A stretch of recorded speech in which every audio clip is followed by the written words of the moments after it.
तो फ्रेंड्स, मैं आपके सामने लाइव आ चुकी हूँ और किसी वजह से हमारा कनेक्शन कट हो चुका था, तो फिर से मैं उसे लाइव कर रही हूँ। तो चलिए हम शुरू करते हैं फटाफट से हमारा बुक रीडिंग का वर्क जो हम रोज करते हैं, डेली करते हैं। तो आज हमारा लेसन 22 नाम और चेहरे याद रखना मैंने कैसे सीखा। तो चलिए उसको हम स्टार्ट करने जा रहे हैं। हमारी बुक का नाम है मैं सेलिंग में असफलता से सफलता तक कैसे पहुंचा।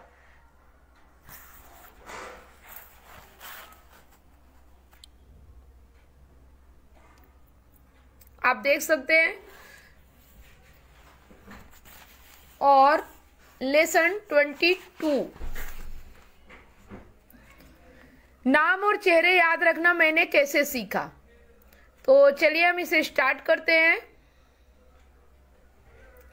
एक साल मैंने central YMCA 1421 arc street Philadelphia में एक सेल्स कोर्स का प्रशिक्षण दिया।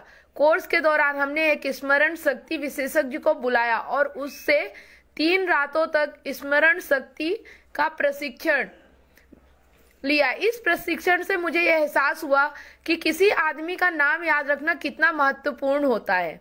तब से मैं इस विषय पर कई पुस्तकें पढ़ चुका हूँ और कई लेक्चर सुन चुका हूँ। बिजनेस और सामाजिक संबंधों में मैंने इनसे सीखा हुए विचारों को अमल में लाने की कोशिश की है। मैंने पाया कि जब मैं इन विशेषज्ञों द्वारा सिखाई गई 3 चीजों को याद रखता हूँ तो मेरे लिए नाम और चेहरे याद रखना ज्यादा मुश्किल नहीं होता।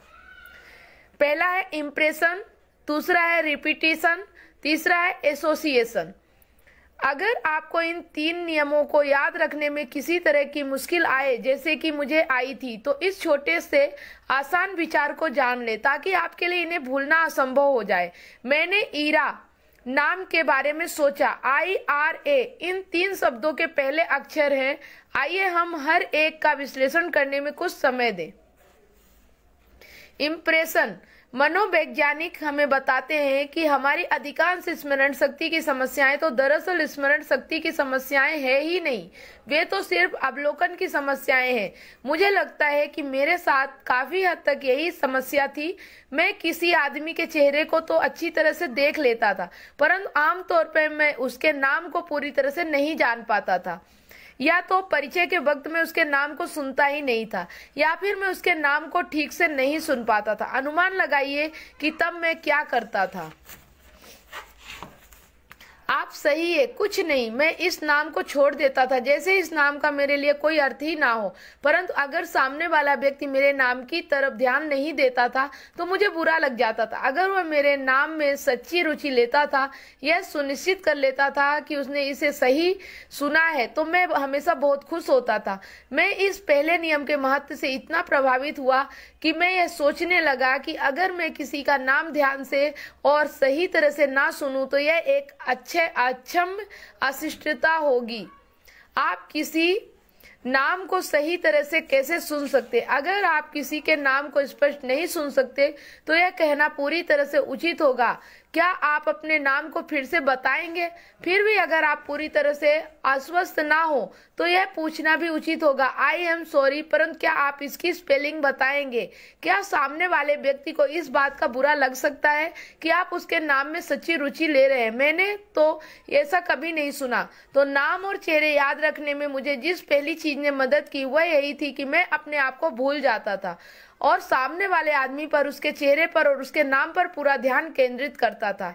इससे मुझे अजनबियों के साथ मिलने पर खुद के बारे में जरूरत से अधिक सचेत होने की आदत से भी छुटकारा मिला। लोग कहते हैं कि आंखें दरअसल हमारे द्वारा देखी गई हर चीज का मानसिक चित्र ले लेती हैं। इसे सिद्ध करना आसान है क्योंकि आप अपनी आंख बंद करके भी किसी अजनबी के चेहरे को उतनी स्पष्टता से देख सकते हैं जैसे आप उसकी तस्वीर को देख रहे हो। आप नाम के साथ भी यही कर सकते हैं। मुझे आश्चर्य हुआ कि जब मैंने किसी के चेहरे पर सचमुच ध्यान दिया और उसके नाम की स्पष्ट छवि अपने दिमाग में बैठा ली तो फिर मुझे उस नाम और चेहरे को याद रखने में कितनी कम मुश्किल आई। दूसरा है रिपीटेशन। क्या आप किसी से परिचय होने के 10 सेकंड के भीतर किसी अजनबी का नाम भूल जाते हैं? मैं तो भूल जाता हूँ, अगर मैं इसे तत्काल कई बार उस समय ना दोहराऊं जब यह मेरे दिमाग में ताजा हो। हम उसके नाम को तत्काल दोहरा सकते। आप कैसे हैं मिस्टर मसग्रेव? फिर चर्चा के दौरान अगर मैं उसके नाम को किसी तरह से इस्तेमाल कर सकता हूँ तो इससे भी मुझे मदद मिलती है। क्या आप डेस माइंस में पैदा हुए थे मिस्टर मसग्रेव? अगर इस नाम का उच्चारण कठिन है तो इससे बचना उचित उपाय नहीं है। ज्यादातर लोग ऐसे समय में इसके प्रयोग से बचते हैं। अगर मुझे नहीं मालूम कि किसी नाम का उच्चारण कैसे किया जाता है तो मैं सीधे सीधे पूछ लेता हूँ, क्या मैं आपके नाम का सही उच्चारण कर रहा हूँ? मैंने देखा है कि लोग अपने नाम के सही उच्चारण से मैं आपकी मदद करने के लिए खुशी खुशी तैयार रहते हैं। अगर दूसरे लोग वहां पर उपस्थित होते हैं तो वे भी खुश होते हैं। इससे नाम को समझना और उसे याद रखना उनके लिए भी आसान हो जाता है। अब ऐसा करने के बाद अगर आप किसी के नाम को भूल जाते हैं तो आप संकट में पड़ सकते हैं और मेरे भूलने की संभावना काफी रहती है, जब तक कि मैं इस नाम को चर्चा में बोलकर प्रयोग करने के साथ साथ चर्चा के दौरान चुपचाप कई बार ना दोहरा लूं। इसी तरह अगर आप यह सुनिश्चित कर लेना चाहते हैं कि वह आपका नाम ना भूले तो आप अपने खुद के नाम को दोहराने का मौका आमतौर पर ढूंढ सकते हैं, शायद इस तरह। और उसने मुझसे कहा, मिस्टर बेडगर, यह साल हमारे लिए बहुत ही अच्छा रहा। अक्सर जब मैं किसी आदमी से विदा लेता हूँ तो मैं मौका पाते ही उसका नाम लिख लेता हूँ। नाम को सिर्फ लिखा हुआ देखना ही एक बड़ा लाभ होता है। कई लोग में से एक साथ पहली बार मिलना किसी को भी कष्ट में डाल सकता है। फिलाडेल्फिया के प्रसिद्ध बिल्डर कोल मर्चेंट हेनरी ई स्ट्रेंथमैन मेरे मित्र हैं। उन्होंने मुझे एक विचार दिया जिसने मेरी मदद की है। हेनरी के स्मरण शक्ति कभी खराब थी, परंतु उन्होंने नाम, चेहरे और तथ्य याद रखने की इतनी उल्लेखनीय योग्यता विकसित कर ली कि अब वे अपने तरीकों का प्रदर्शन बड़ी बैठकों में शौक से करते हैं। मैं मिस्टर स्ट्रेंथमैन को कोट करना चाहूंगा। ग्रुप मीटिंग में एक बार मैंने 3 या 4 नाम ले और कुछ क्षणों तक इन नामों पर ही अपना ध्यान केंद्रित करें। इसके बाद अगले समूह के नाम पर ध्यान केंद्रित करें। उनके नामों से किसी तरह का वाक्य बनाने की कोशिश करें ताकि वे आपके दिमाग में बैठ जाए। उदाहरण, पिछले सप्ताह एक डिनर में मैं 50 लोगों से मिला जिनमें पुरुष और महिलाएं दोनों शामिल थे। टोस्ट मास्टर ने एक टेबल पर बैठे अतिथियों का परिचय करवाया। यह नाम पुकारे गए: कैसल, कैमरर, ओवेंस, गुडविन, कैसर। वाक्य बनाने के लिए यह डक सूप की तरह था और मैंने उन्हें एसोसिएशन की शक्ति बताते हुए यह कहा, यह प्रथम विश्व युद्ध की तस्वीर तक ले जाता है। कैसर एक कैसल का मालिक था। कैमरा बता रहा था कि यह गुडविन था। यह बहुत प्रभावी है और आपके साथ लंबे समय तक रहेगा। यह वाक्य हमेशा इसी क्रम में नहीं जमते, परंतु अगर आप इस तरह के वाक्यों के प्रति जागरूक हो जाएं तो आपको आश्चर्य होगा कि आप अक्सर इस तरह के वाक्य बना सकते हैं। 1 या 2 के समूह में कई द्विअर्थी वाक्य आसानी से दिमाग में आ जाते हैं जो आपके लिए इंप्रेशन या छवि को बिठा लेते हैं। मैंने हाल ही में इस विचार का लाभ उठाया। मैं 4 दंत चिकित्सकों की समिति से मिला। चेयरमैन डॉक्टर हावर्ड के मैथ्यूज ने मेरा परिचय कराया। उन्होंने कहा, मिस्टर बेडगर, डॉक्टर डोलक, डॉक्टर ग्रीन और डॉक्टर हैंड से हाथ मिलाइए। जब मैंने हाथ मिलाए तो मैंने यह कल्पना की कि प्रख्यात शिष्य सेंट मैथ्यू फिर से जीवित हो गए और एक प्रसिद्ध दंत चिकित्सक बन गए हैं और वे इस समिति के चेयरमैन बन गए हैं। डॉक्टर मैथ्यूज के पास अनाज नहीं था, पर डोलक के पास उसके हैंड में बहुत सी ग्रीन सब्जियां थी। यह मूर्खतापूर्ण कथा वाक्य बनाने के कारण मेरे लिए आसान हो गया कि मीटिंग के दौरान मैं हर डॉक्टर का नाम बोल सकूं। जिस तरह हेनरी स्ट्रेंथमैन ने मुझे बताया है, मैंने अक्सर यह पाया है कि यह चित्र मेरे साथ लंबे समय तक बने रहते हैं। क्या आप कभी इस बात से शर्मिंदा हुए हैं कि आप लोगों का परिचय करवाने में असमर्थ रहे क्योंकि किसी का नाम आपको उस समय याद नहीं आ रहा था? मैं ऐसे किसी फार्मूले को नहीं जानता जो इस असफलता से पीछा छुड़ा दे, परंतु कई चीजें हैं जिनसे नाम याद रखने की अपनी योग्यता सुधारने में मुझे बहुत मदद मिली। पहली, ज्यादा तनाव में ना रहें। यह एक ऐसी स्थिति है जो किसी के साथ भी हो सकती है और अक्सर होती भी है। मैंने पाया है कि सर्वश्रेष्ठ चीज इसे हंसी में उड़ा देना है और यह स्वीकार कर लेना है कि मैं इस समय नर्वस हूँ। ग्रूसो मार्क्स ने यह कहकर इसे हंसी में उड़ा दिया था, मैं कभी कोई चेहरा नहीं भूलता, परंतु आपका प्रकरण एक अपवाद है। दूसरा, जब भी आप किसी के पास से गुजरे आप उसके नाम से पुकारे। केवल हेलो या आप कैसे हैं कहने के बजाय यह कहें मिस्टर फिलोसफी या चार्ल्स। फिर जब वह चला जाए तो उसके पूरे नाम को कई बार दोहरा लें, चार्ल्स एल फॉलेंसवी, चार्ल्स एल फॉलेंसवी। क्योंकि लोगों को अपना नाम सुनना पसंद होता है, इसीलिए क्यों ना हम हर अवसर पर हर एक का नाम बोलने की आदत डाल लें, चाहे वह अपनी कंपनी का प्रेसिडेंट हो, आपका पड़ोसी हो, बूट ब्लैक हो, वेटर हो, कैडी हो या पुलमैन पोर्टर हो। मैं हमेशा आश्चर्य के साथ देखता हूँ कि इससे लोगों को बहुत फर्क पड़ता है और मैंने पाया है कि जब मैं ज्यादा लोगों के नाम से बुलाने लगता हूँ तो नाम याद रखने की मेरी स्मरण शक्ति बेहतर हो गई। तीसरी, यदि संभव हो तो किसी नाम से परिचित होने के पहले से समय निकालें। स्मरण शक्ति के विशेषज्ञ यही करते हैं। लंच या डिनर पर बोलने से पहले वे उस संगठन की सदस्यता सूची हासिल करते हैं और नामों तथा बिजनेसों का अध्ययन करते हैं। फिर मीटिंग के दौरान विशेषज्ञ की सदस्य से श्रोताओं में जमा लोगों की तरफ इशारा करने को कहता है। जब वह बोलने के लिए खड़ा होता है तो वह लोगों को पहचानने की अपनी योग्यता से सबको चमत्कृत कर देता है, क्योंकि वह हर आदमी को उसके पूरे नाम और बिजनेस के साथ बुलाता है। छोटे रूम में हम भी इस विचार का प्रयोग कर सकते हैं। मेरा क्या अभिप्राय है यहाँ पर बताया जा रहा है। सालों पहले मैं ब्रेन फ्रैंकलिन क्लब और ऑप्टिमिस्ट क्लब का नियमित सदस्य था और मुझे शर्म आती थी कि मैं जिन लोगों को जानता था उन क्लब के सदस्यों को मैं उनके नाम से नहीं बुला पाता था। फिर मैंने मीटिंग में भाग लेने से पहले सदस्यता सूची का अवलोकन करने की आदत डाली। जल्दी ही मुझे तत्काल नाम लेने की नई योग्यता पर इतना विश्वास हो गया कि मैं सदस्यों से बचने के बजाय चारों तरफ हाथ मिलाने लगा। मैं इन लोगों की तरफ सिर्फ परिचय से आगे बढ़ गया था और मैंने उन्हें अपना दोस्त बना लिया था। रिपीटिशन या दोहराने का असली रहस्य कुछ समय बाद दोहराना। उन लोगों के नाम की सूची बनाएं जिनके नाम आप याद रखना चाहते हैं या और भी कुछ जो आप याद रखना चाहते हो और सोने जाने से ठीक पहले उस पर नजर डाल लें। यही काम आप अगले दिन सुबह उठते ही करें और फिर अगले सप्ताह यही करें। मुझे विश्वास है कि अगर आप किसी चीज को बार बार और समय समय पर दोहराएंगे तो आप कुछ भी याद रख सकते हैं। Number 3, association. जब आप जो आप याद रखना चाहते हैं उसे आप अपनी याददाश्त में कैसे बनाए रख सकते हैं। एसोसिएशन सहचर्य या संबंध बिना किसी संदेह का इकलौता सबसे महत्वपूर्ण तत्व है। हम अक्सर अपनी इस क्षमता पर आश्चर्यचकित हो जाते हैं कि हमें अपने बचपन की घटनाएं याद रहती है, ऐसी चीजें जिनके बारे में हमने कभी विचार नहीं किया था और जिन्हें हम स्पष्ट रूप से भूल चुके थे। उदाहरण के तौर पर, मैं न्यू जर्सी के ओसिन सिटी में एक बड़े सर्विस स्टेशन में पेट्रोल लेने गया था। स्टेशन के मालिक ने मुझे पहचान लिया, हालांकि हमें मिले 40 साल से अधिक हो चुके थे। मैं शर्मिंदा था क्योंकि मुझे यह याद नहीं आ रहा था कि मैं इस आदमी से पहले कभी मिला था।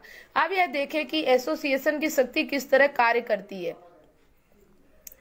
मैं चार्ल्स लासन हूँ, उसने उत्साह से कहा। हम जेम्स जी ब्लेन ग्रामर स्कूल में इकट्ठे पढ़े थे। उसका नाम मुझे जाना पहचाना नहीं लगा और अगर उसने मुझे नाम से नहीं बुलाया होता और जेम्स जी ब्लेन ग्रामर स्कूल का जिक्र नहीं किया होता तो मुझे विश्वास हो गया होता कि वह गलती पर था, परंतु मेरे चेहरे पर कोई भाव नहीं आया। इसलिए उसने आगे कहा, क्या तुम्हें बिल ग्रीन याद है? क्या तुम्हें हैरी स्मिथ याद है? हैरी स्मिथ, बिल्कुल, मैंने जवाब दिया। हैरी मेरा सबसे अच्छा दोस्त है।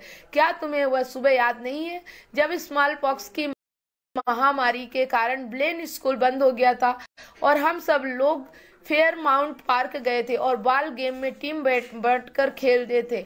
आप और मैं एक ही टीम में थे। आप शर्ट खेले थे और मैं सेकंड में बेस में खेला था। चक लासन, मैं चीखा और अपनी कार से कूदकर मैंने उसके हाथ को कसकर हिलाया। चक लॉसन ने एसोसिएशन की शक्ति का प्रयोग किया था और इसने जादू की तरह काम किया। दूसरे लोगों को अपना नाम याद रखने में मदद करना। क्या लोगों को आपका नाम याद रखने में मुश्किल आती है? एक बार मैंने खुद से कहा, देखो बेडगर, आपका खुद का नाम अजीब है, क्यों न इसे याद रखने के सामने वाले आदमी की मदद की जाए। थोड़ा सोचने के बाद मेरे दिमाग में यह विचार आया, परिचय देते समय मैं खुद का नाम दोहराता था और फिर थोड़ा मुस्कुरा कर कहता था, उसका उच्चारण है वेटचर लाइफ वेटगर। आमतौर पर सामने वाला भी यह सुनकर मुस्कुराता था और फिर दोहराता था, आप वेटचर लाइफ। अगर यह बिजनेस का परिचय होता था तो मैं कहता था वेटचर लाइफ इंश्योरेंस वेटगर। जब मैं अपना नाम फोन पर बताता था जहां मैंने महीनों में बात नहीं की थी, तो फोन ऑपरेटर या सेक्रेटरी अक्सर यह कहती थी, अरे हाँ मिस्टर वेटचर लाइफ।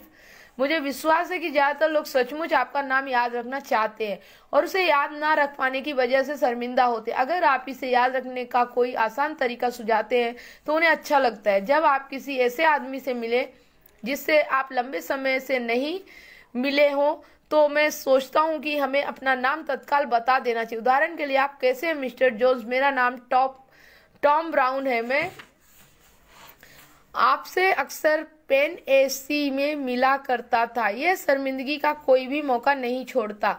मैंने पाया कि लोग इसे पसंद करते हैं। सामने वाला अक्सर आपकी मदद करेगा कि आप उसका नाम याद रख पाए, बशर्ते कि आप उससे इस बारे में मदद मांगे। मैं आपको एक उदाहरण दे दूं। हाल ही में मैं टुल्सा ओक्लाहोमा में कई नए लोगों से मिला। एक आदमी के नाम SR क्लिक्सकेल्स ने मुझे कष्ट दिया।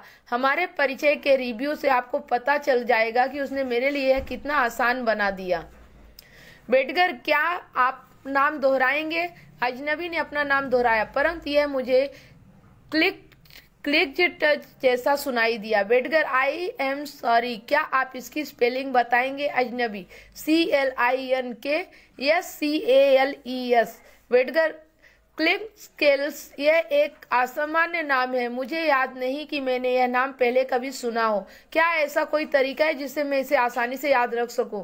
क्या उसे बुरा लगा? जरा भी नहीं। मुस्कुराते उसने कहा, जरा कल्पना कीजिए कि आप मुझे क्लिंक में फेंकते हुए देख रहे हैं और आपके हाथ में स्केल्स यानी तराजू है। क्लिंक स्केल्स मूर्खतापूर्ण, बिल्कुल यही इसके अच्छे होने का कारण है। उसने मुझे एक एक्शन पिक्चर दी थी। मेरे लिए उसे या उसके नाम क्लिक्सकेल्स को भूल पाना असंभव होगा। बाद में मैं क्लिंक्स से अप्रत्याशित रूप से एनिड ओक्लाहोमा में मिला और मैंने उसे तत्काल नाम से बुलाया। क्लिंक्स सचमुच खुश हुआ और जाहिर है कि मैं भी। अगर किसी नाम को याद रखना बहुत ही कठिन हो तो मैं इसके इतिहास के बारे में पूछता हूँ। कई विदेशी नामों के पीछे एक रोमांटिक इतिहास होता है। कोई भी आदमी मौसम के बजाय अपने नाम के बारे में बात करना चाहेगा और यह 1000 गुना अधिक रोचक होता है। कई बार तो नाम याद रखने का पुरस्कार बहुत ज्यादा होता है और उसे याद रखने में आपके द्वारा किया गया अतिरिक्त प्रयास बहुत कम होता है। मेरे एक पुराने दोस्त ने, जो अपने नाम को गोपनीय रखना चाहता है, मुझे बताया कि उसने 441 एक्सचेंज स्टोर्स के हर मैनेजर के नाम को याद कर लिया। वह हर मैनेजर को उसके पहले नाम से बुलाता था। इसके अलावा उसने यह संकल्प किया कि वह उसकी पत्नी और बच्चे के नाम भी पता करेगा।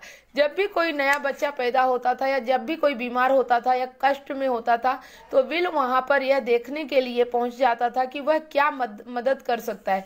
विल जब 19 साल का था तो वह आयरलैंड से अमेरिका आया था। उसने एक चेन स्टोर में सफाई का काम ले लिया और उसने मन लगाकर करने लगा। वह कुछ साल बाद कंपनी का वाइस प्रेसिडेंट बन गया और जब वह 52 साल की उम्र में रिटायर हुआ तो वह एक अमीर आदमी था। नाम और चेहरे याद रखने के कारण विल वाइस प्रेसिडेंट नहीं बना, परंतु उसका मानना है कि यह भी सीढ़ी का एक महत्वपूर्ण कदम था। मैंने उससे पूछा कि क्या उसने कभी कोई स्मरण शक्ति का कोर्स किया है। नहीं, उसने हंसते हुए कहा, पहले जब मेरी याददाश्त इतनी अच्छी नहीं थी तब मैं एक बड़ी नोटबुक रखा करता था। किसी स्टोर मैनेजर के साथ सामान्य दोस्ताना चर्चा में मैं उसके परिवार के सदस्यों के नाम जान लेता था, उसके बच्चों की उम्र भी। जैसे ही मैं अपनी कार में पहुंचता था मैं इन नामों और उनके रोचक तथ्यों को लिख लेता था। कुछ साल बाद मुझे अपने नोट्स देखने की जरूरत शायद ही कभी पड़ी हो। मुझे सिर्फ नए कर्मचारियों के लिए नोट्स देखने पड़ते थे। सेल्समैन के अपने काम में मैंने पाया कि क्लाइंट्स और प्रोस्पेक्ट्स के नाम याद रखना ही महत्वपूर्ण नहीं है, बल्कि सेक्रेटरी, फोन ऑपरेटर और अन्य सहयोगियों के नाम याद रखना भी महत्वपूर्ण है। उनका नाम लेकर उनको बात करने से उन्हें महत्व का अनुभव होता है और वे महत्वपूर्ण है। दरअसल उनके दोस्ताना सहयोग के महत्व को बढ़ा चढ़ाकर बताना मुश्किल है। मैं उन बहुत से लोगों की बातें सुनकर आश्चर्यचकित होता हूँ जब वे बताते हैं कि उन्हें नाम याद नहीं रहते। वे इस कारण बहुत परेशान रहते हैं, परंतु उन्हें लगता है कि वे इस बारे में कुछ नहीं कर सकते। क्यों ना इसकी एक छोटी सी गुप्त हॉबी विकसित की जाए। बहुत ही कम समय में आपको यह पता चलेगा कि आपको आपकी आशा से अधिक नाम और चेहरे याद रहते हैं और आपको इसमें मजा भी आता है। एक सप्ताह तक आप अपने साथ एक सप्ताह तक अपने साथ 3x5 के कार्ड रखें जिनमें यह 3 नियम लिखे हों। सिर्फ एक सप्ताह तक इन नियमों का पालन करने का संकल्प करें। पहला, इम्प्रेशन, उसके नाम और चेहरे की छवि को बिठा ले। दूसरा, रिपीटेशन, उसके नाम को कुछ समय बाद बार बार दोहराएं। नंबर 3, एसोसिएशन, एक्शन पिक्चर के साथ नाम को जोड़ ले। यदि संभव हो तो उस व्यक्ति के बिजनेस को भी इसमें शामिल कर ले। तो ये थी आज हमारा बुक रीडिंग, जो कि हमने आज लेसन 22 में पढ़ा।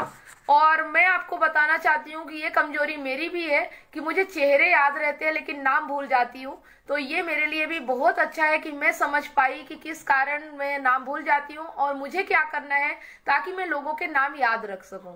तो ये बहुत जरूरी है, खास करके जो अगर आप ऐसे प्रोफेशनल में है जहाँ पे आपको बहुत से लोगों से सामना होता है और उनका नाम याद रखने की जरूरत होती है। तो ये आप अगर इस किताब को जो मैंने पढ़ा है, जो ये लेसन, अगर इसे आप सही तरीके से सुनेंगे, समझेंगे और चाहेंगे कि आप भी किसी का नाम ना भूले, अगर आपको भी ऐसा लगता है कि आप नाम भूल जाने की आदत है, तो इसको करने के बाद आप कभी भी किसी का नाम नहीं भूल पाएंगे। और मैं तो इसकी प्रैक्टिस जरूर करने वाली हूँ। तो बस आज का लेसन हम यही खत्म करते हैं और कल मिलते हैं एक नए लेसन के साथ। लेसन 23, वह सबसे बड़ा कारण जिसकी वजह से सेल्समैन बिजनेस गवाते हैं। तो ये कल हम पढ़ेंगे। कल फिर मिलते हैं 8:30 बजे लाइव इसी प्लेटफॉर्म पे। तो ठीक है, आप सब मेरा वीडियो देखते रहिए और सीखते रहिए, आगे बढ़िए और आप सेल्समैन में, मतलब सेलिंग में असफलता से सफलता तक पहुंच जाएंगे, आपको पता भी नहीं चलेगा सिर्फ यही काम करके। तो ठीक है, मिलते हैं कल 8:30 बजे। तब तक के लिए आप सब लोगों को बहुत बहुत धन्यवाद कि आप सब इसमें रुचि ले रहे हैं।